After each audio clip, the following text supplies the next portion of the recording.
The case I'm going to talk about today happened in Hunan, a province with a relatively high crime rate in China. This was the so-called sex slavery case, which took place in LuoYang, Hunan. Let me introduce the protagonist first. His surname is Li and his given name is Li Hao. He is from Xinya County, which I think belongs to Nanyang area in Hunan, though I've never been there. Born in 1977, he was still quite young at that time. There's not much to say about his early life. He was just an ordinary person. He was an obedient kid, had no criminal record, and was honest and hardworking. Not exactly a model citizen, but just an average guy. After graduating from high school, he joined the army as a firefighter. As many of you may know, firefighters were part of the armed police force back then. I once mentioned in my story about the 1983 attacks on Xingjia village that we fought with some firefighters in Lidu County, Qinghai, and they were all members of the armed police force. I didn't know that at first, but I found out later. Li Hao was exactly one of those armed police firefighters.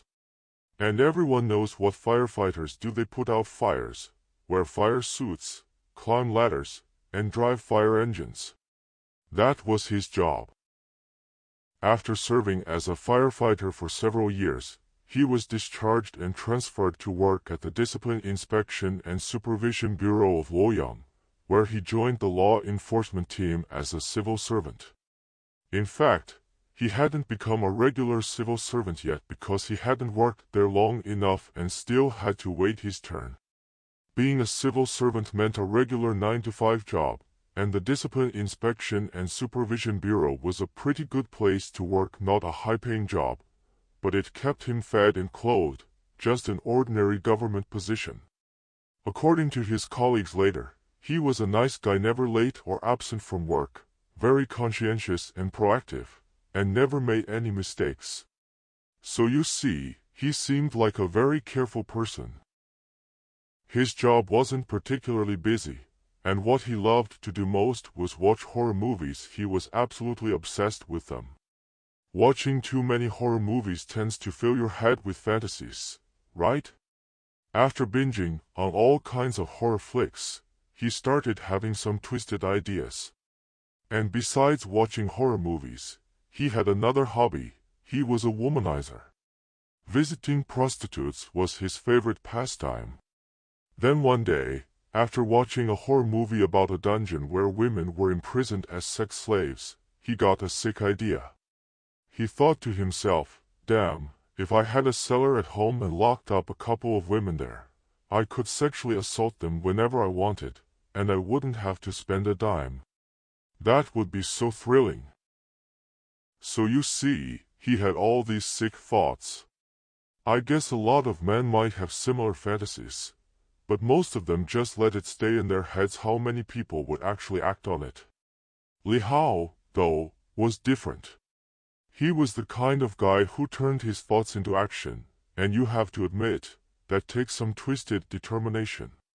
Most people, including me, just daydream. You might lie awake all night thinking about making a fortune or doing something big, but when morning comes, you drag yourself to work like usual. That's how most people are, right? It's the same with starting a business. You brainstorm a million ideas overnight, but the next day, it's back to the daily grind. But Li Hao was not like that. Ever since he got inspired by that horror movie, he couldn't stop thinking about his sick plan. And finally, the opportunity came in 2008. At 31 years old, Li Hao was in his prime, physically fit and full of energy. One day, he heard that a friend of his who lived in Kaixian Road, Shigong District, LuoYang, wanted to sell his basement. It's a bit strange, isn't it? Selling the basement separately. I suspect Li Hao had something to do with it. Probably pestered his friend, saying, that basement of yours is useless anyway, why not sell it to me? Eventually, his friend agreed, figuring the basement was in an old community and wasn't worth much. So Li Hao bought the basement, which was less than 20 square meters, around 18 or 19 square meters. How much could it have cost in 2008? Housing prices were just starting to rise back then, so I think it was only a few thousand yuan, maybe around 10,000 at most. Once he bought the basement, he started planning how to transform it into his sick dungeon. Let's see how he did it. The basement was already underground, but he wanted to dig another cellar beneath it. He spent every day in the basement, observing, drawing blueprints. As a former firefighter, he had some knowledge of digging and construction. He knew how to dig tunnels, which gave him an advantage. That's what made Li Hao so twisted. He was planning to dig a second cellar under the existing basement, all by himself. Can you imagine how much work that would take? It's not a joke digging a hole underground alone. Where would he put all the dirt? It takes incredible willpower and perseverance to do something like that, even if it's for a sick purpose. Sometimes I think, with that kind of determination, he could have achieved something legitimate. Why waste it on something so evil?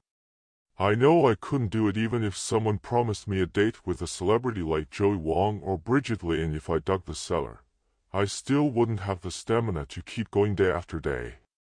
It's just too exhausting. But Li Hao did it. He started digging in October 2008. How did he do it? First, he dug a 60-centimeter wide opening in the corner of the basement floor, then dug straight down 6 meters. He put a ladder down the hole, then started digging horizontally, making an L-shaped tunnel about 5 meters long. Then he expanded the tunnel into 2 small rooms, using the space beneath the basement. To prevent the cellar from collapsing, he reinforced the structure with concrete. And he installed 4 iron doors, all of them bought cheaply from flea markets or scrapyards, probably just old, rusty metal doors that cost only a few dozen yuan each. The innermost door was a barred gate, mismatched with the others, but it served his purpose. Some media reports later said there were 7 doors, but that's not accurate. They probably counted the door to the basement and the cellar opening as doors, but the opening was just covered with an aluminum window pane, not a real door. So 7 doors was an exaggeration. Installing the doors was tricky. You can't just mount a door on loose dirt, right? So he poured concrete to make the door frames solid and secure. And here's the twisted part. All the doors were designed to be locked from the outside. The locks were on the exterior side, so you had to push the door to open it from outside. The women inside couldn't reach the locks at all. Only Li Hao had the keys. It's the opposite of regular doors, where you use a key to unlock it from the outside to get in. Li Hao designed it this way to make sure the women couldn't escape. By October 2009, after about a year of digging, his sick dungeon was finally ready. Now that the cellar was done, what did he do next? He went out to find women, specifically prostitutes from hair salons and massage parlors. But Li Hao's twisted plan wasn't just about imprisoning them as sex slaves for his own pleasure. That was part of it, sure, but he also had another idea. He wanted to force the women to do live nude webcams for money. Nude webcams were really popular around 2000, and Li Hao had probably tried them before, thinking he could make a fortune from it. So he even ran an internet cable and electricity to the basement, though not to the cellar itself, of course. The cellar had no running water or toilet, but he did install a ventilation pipe. However, the pipe was too long, so it didn't really work. If he wanted proper ventilation, he would have needed a fan or an exhaust system, which he didn't bother to install. So the cellar was probably a stuffy, smelly hellhole. Let's talk about this nude webcam scheme. Could it really make money? Li Hao obviously thought so, but as we'll see later, he didn't make much at all. His pricing model was simple: 50 yuan for half an hour, 100 yuan for an hour. But let's be real, who would pay 100 yuan to watch a random prostitute strip on camera for an hour? Most men are practical, they don't want to chat for hours. They just want to see the goods and then leave. That's how most people use these sites, right? You don't stay for hours unless the girl is a celebrity like Maggie Cheung or Bridget Lin. So Li Hao's business was doomed from the start. I remember a story about a friend of mine from Qinghai. He was a bank director. Around 2007 or 2008, he got addicted to nude webcams.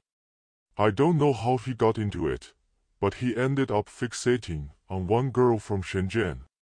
They started as webcam partners, but eventually became friends who chatted every day. He was obsessed like a drug addict. He couldn't stop thinking about her, and he refused to chat with any other girls. You know how it goes with webcam relationships eventually. You want more than just watching each other. They started talking about other things besides the explicit stuff. The girl asked him what he did for a living, and he told her he worked at a bank. He asked her the same question, and she said she worked at an investment company. Their conversations shifted from webcam shows to investments. The girl was really persuasive. She told him about this amazing investment opportunity that could make him a lot of money. At first, my friend wasn't interested. He just wanted to keep their webcam sessions going. But she kept pushing him, saying, "Why don't you just invest 50,000 yuan and try it out? If it works, you can invest more. If not, you can stop. No risk, right?" Like most people, my friend thought 50,000 yuan wasn't a big deal, so he sent her the money. Less than a month later, she sent him back 60,000 yuan, 50,000 principal plus 10,000 profit. He was blown away, making 10,000 yuan in just 20 days. He thought she was reliable. Then she asked him to invest more, 200,000 yuan this time. He was cautious, but after seeing the first profit, he agreed. A month later, she sent him back 250,000 yuan. That's when he got hooked. He kept investing more and more money, until he had put in a total of 8 million yuan. You might think the girl would run away with the money, but she didn't. She kept chatting with him, stringing him along. But here's the catch. The 8 million yuan was embezzled public funds from the bank. Eventually, he got caught and was sentenced to death for embezzlement. So if Li Hao had met a client like my friend, he might have made a fortune, but he didn't have that kind of luck. Back to Li Hao's scheme. He only ran the internet cable to the basement, not the cellar. He was afraid the women would use it to call for help. Every time they did a webcam show, Li Hao would be right there, typing all the messages himself. The camera would be pointed at the woman, who would just pose and do as she was told. She wasn't allowed to touch the keyboard at all. That way, Li Hao controlled everything. With his setup ready, Li Hao started his hunt. He used the same trick every time. He would pick up a prostitute from the hair salons near LuoYang railway station. Prostitutes were easy to find there. Just ask for a girl for the night, and you'd get one in no time. The first girl he targeted was named Kiki, a pseudonym, of course. She was 21 years old, from another county in Hunan, who had come to LuoYang to work as a prostitute.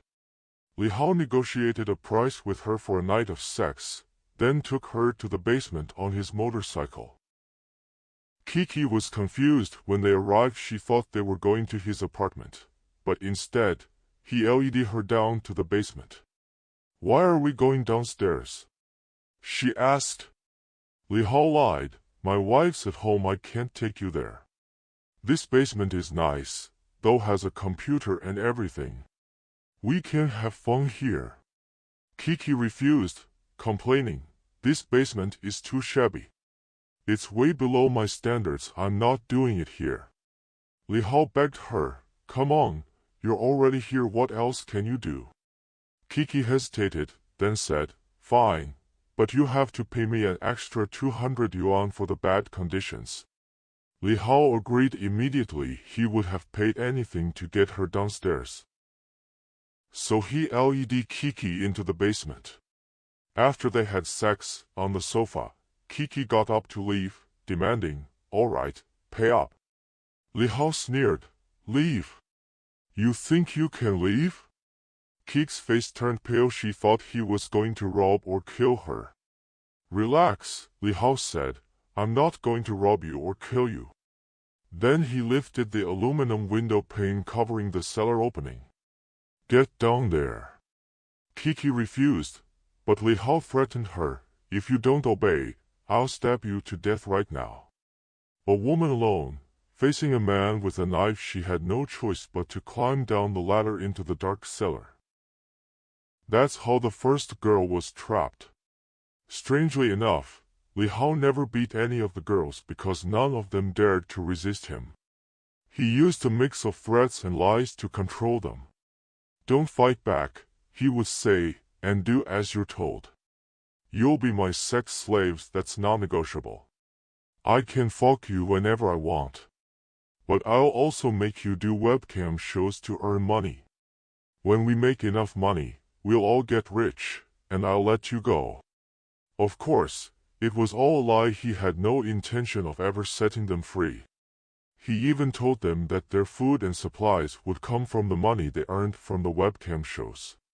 He calculated that they wouldn't cost much. They didn't need new clothes, cosmetics, or shoes. The only things they would need were sanitary pads and toilet paper. And he wouldn't feed them well, just enough to keep them alive, depending on how much money they made. He really thought he had it all figured out.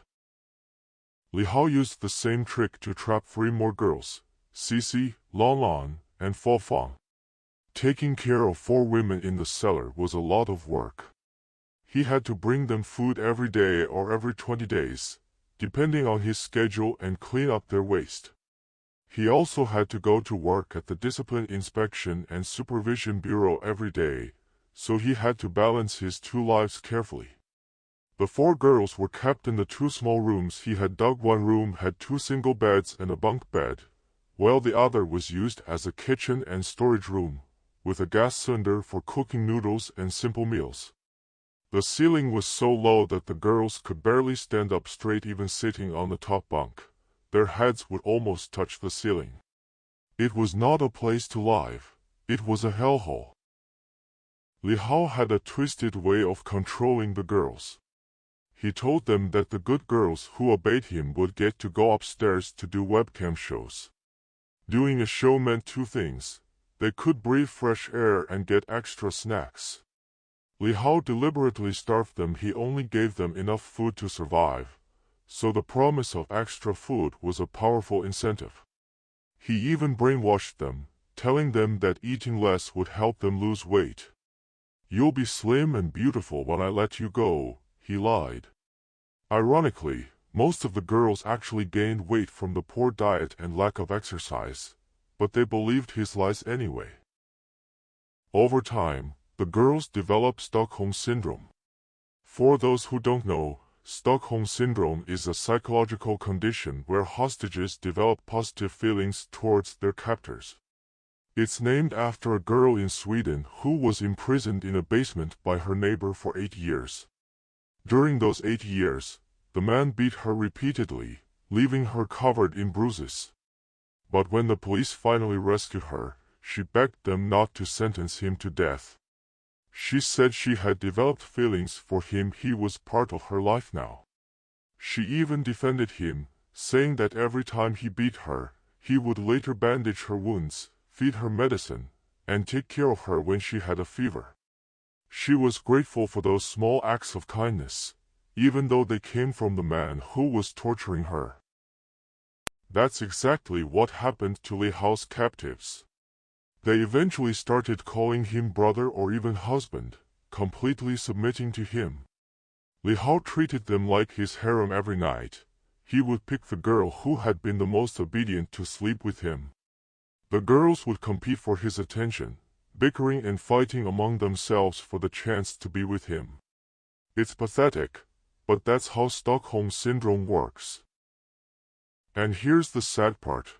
The girls became so dependent on Li Hao that they saw his small kindnesses as great gifts. Every time he came down to the cellar with a bag of candy or biscuits, they would be overjoyed. Those small treats became the highlight of their miserable lives.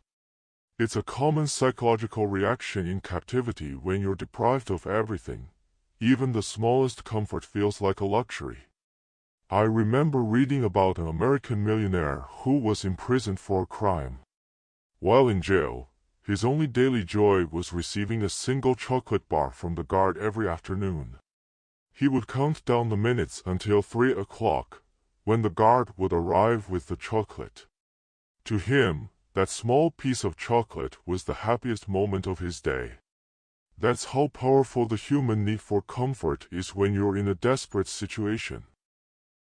Another factor that made the girls submit was their background as prostitutes. They were used to having sex with multiple men every day. It was their job.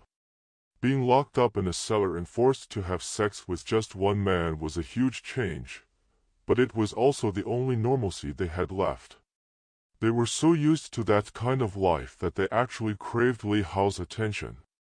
When he came down to the cellar, they would compete to be chosen by him, seeing it as a privilege rather than a violation. It's a sad commentary on how their past lives had warped their sense of right and wrong. So now, Li Hao had 4 girls locked up in his cellar: Kiki, Cici, LuoYang, and Fofang. You might be wondering, did none of them ever try to escape? Well, the turning point came with Fofang, the last girl to be imprisoned. She was from another county in Hunan, and had been trapped in the cellar for several months. Like the others, she was occasionally taken upstairs to do webcam shows, then sent back down. Let's take a moment to imagine what life was like in that cellar. Could the girls take a bath? Of course not. 4 women living in a dark, damp cellar, with no running water or proper toilet. Can you imagine the smell? It must have been unbearable. The stench of sweat, waste, and mold would have been enough to make any normal person gag. But the girls were there every day. They got used to it, and eventually, they couldn't even smell it anymore. That's how the human body adapts to terrible conditions. One day, after they finished eating, Fongfang gathered the other girls and said, "Sisters, do we really want to spend the rest of our lives in this cellar?" The others sighed, replying, "Of course not. But brother said he'll let us go someday." Fongfang scoffed, "You fools, do you really believe him? If he lets us go, we'll go straight to the police. There's no way he'll ever set us free. We're 4 women. Can't we work together to overpower him? Can't we kill him and escape?" Her words sparked a glimmer of hope in the other girls' hearts. For the first time since they were imprisoned, they started to plan their escape. And so, the story continues. What happened next? Stay tuned for the next installment.